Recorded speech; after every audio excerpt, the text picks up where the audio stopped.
Coucou tout le monde!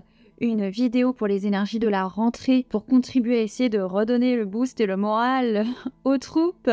Les énergies de la rentrée, c'est jamais très facile, c'est souvent angoissant et il s'est passé des choses ces 5 dernières années qui ont vraiment fait que nous avons tous enregistré dans l'inconscient collectif que la rentrée, elle est vraiment chargée, c'est oh là là, qu'est-ce qui va se passer? À quelle sauce on va encore être mangé? Ça met vraiment dans un sentiment de stress, d'impuissance, de tristesse aussi. Donc, le but, c'est de pouvoir reprendre son pouvoir personnel. Parce qu'effectivement, cette programmation incitée par l'inconscient collectif ne doit en aucun cas perdurer avec notre consentement.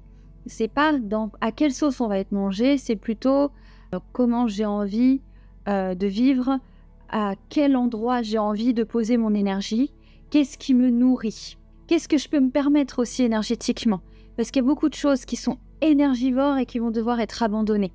Tout ce qui va être source de stress, tout ce qui va être source de tristesse, etc., entre guillemets, on n'aura plus le luxe, on n'a déjà pas le luxe de se le permettre pour la santé mentale. Parce que le stress, tout ce qui est obligation, tout ce qui est quotidien, tout le monde le vit, donc s'en rajouter en plus, ça va être compliqué. Et puis tant mieux, c'est le but.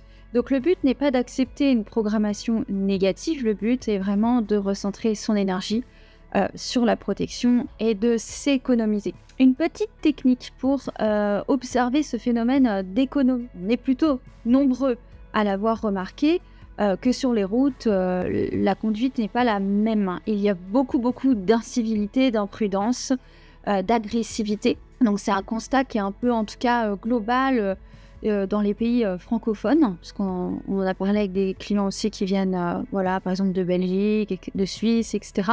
Et c'est vraiment quelque chose qui se vérifie un peu partout. Et c'est très intéressant parce que c'est le quotidien, on peut tous le vivre, même quand on ne conduit pas, quand on se déplace sur les routes.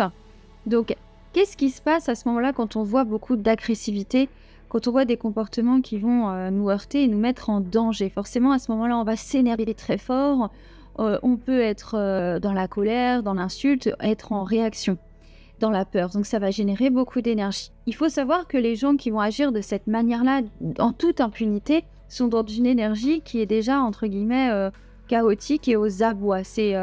Les gens ne vont globalement pas très bien, on va dire dans le collectif, c'est pas trop la joie, et donc du coup il va y avoir une baisse énergétique, et il y a des gens qui sont tellement aux abois, qui ont besoin de récupérer l'énergie des autres, mais de manière tout à fait inconsciente.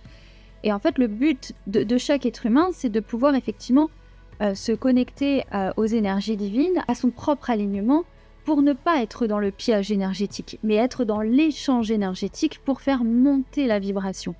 Mais ces personnes-là qui vont ne pas adhérer à ce concept-là, ce principe-là, vont plutôt adhérer aux énergies du chaos, et donc inconsciemment, elles vont puiser, piquer, piller l'énergie qui va se trouver à disposition par des émotions fortes et négatives. Donc en fait, cette personne qui vous a coupé la priorité sur le rond-point n'est pas forcément méchante, attention, pas du tout.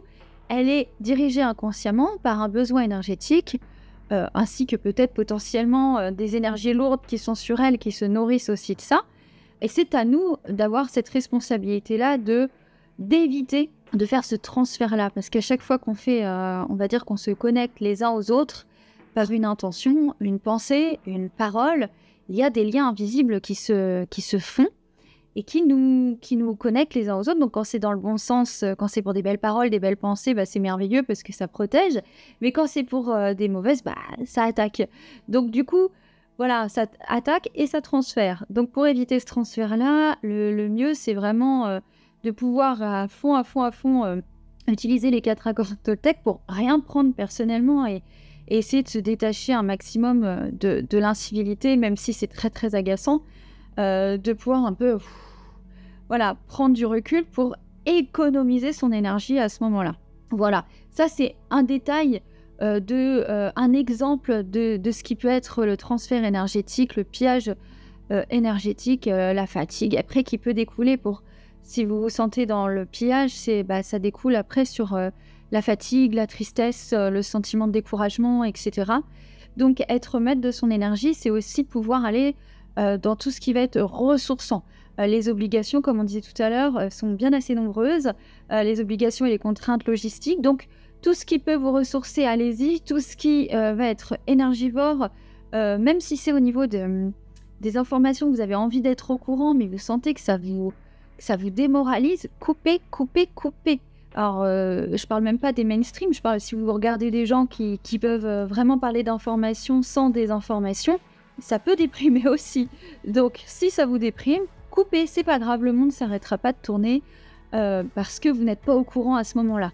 C'est important de pouvoir vraiment se centrer, s'économiser pour justement jusqu'à la fin de l'année, semer, continuer de semer, comme on l'avait dit dans la dernière vidéo, de juillet jusqu'à la fin de l'année, on sème plein de choses pour pouvoir récolter en fin d'année. Donc c'est pas le moment de s'éparpiller, c'est pas le moment de se faire du mal, c'est pas le moment de rentrer dans l'égarement, c'est plutôt dans le moment de rentrer vraiment dans la conviction, de la protection, dans cette foi, dans ce travail de foi, de reliance avec le divin, ce qui vous nourrit, ce qui va être source de bonheur au quotidien, la contemplation de la nature, des animaux, des choses qui vont être douces et qui ne correspondent pas au tic-tac d'une société malade et occidentale, mondiale, mais en tout cas malade. La société de toute façon est très malade. Donc il faut pouvoir s'en extraire, même si on est tous contraints de faire avec, contraints et bénéficiaires aussi. Mais du coup, ce qui est important, c'est de ne pas tout prendre. Voilà, c'est mon conseil en tout cas pour la rentrée en fonction de ce que j'ai pu recueillir comme message et dans ce petit tirage de cartes qui est, ma foi, vraiment dans cet esprit-là. Donc de tout cœur avec nous tous, parce qu'on est tous dans le même bateau. Et puis n'hésitez pas à faire des petits exercices énergétiques de recentrage ou couper les liens quand vous sentez que vous êtes épris de pensées négatives. Essayez de faire des actes aussi psychomagiques qui vont venir ancrer des choses positives, qui vont venir délester ce que vous avez besoin de laisser au passé. Tout est bon à prendre dans le sens où il y aura une forme de nettoyage, d'introspection et de calme pour pouvoir faire ce que vous avez à faire dans la meilleure des situations. Voilà, je vous embrasse fort et à bientôt pour une nouvelle vidéo. Mouah.